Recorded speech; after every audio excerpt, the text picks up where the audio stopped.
Ayan po yung ipapalit natin sa lahat ng ibon na nawala.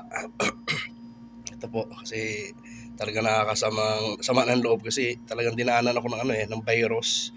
So kasi mayroon binigay sa akin na isang pirasong ibon, tinanggap ko siya, hindi ko akalain na na pala siya ng may virus na pala sa katawan ng ibon. So pagdating ko, sinahinalo ko agad doon sa aking mga ibon, hindi ko siya kinuarantin.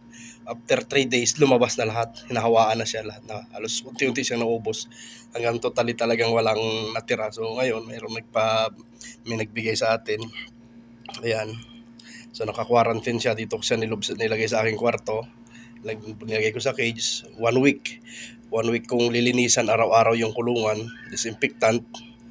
Tapos saka ko ilalagay ito para siguradong wala na. Siguro mga 3 months bago natin bibitawan itong ito.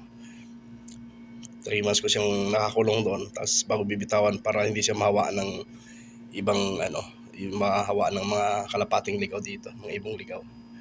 Mahawaan ng sakit ulit. Yan, mga ganda oh. Ayan oh. So talagang sana tuloy-tuloy nito para makapaglaro na tayo. Yan. So talagang mga young bird lang to. 2024, siguro mga 2 months pa lang ito mula pagkasisiw. Ayan po, maraming salamat po and God bless. Thank you for watching and please support my channel, YouTube channel, RSPDB Vlog, and please subscribe. Thank you very much.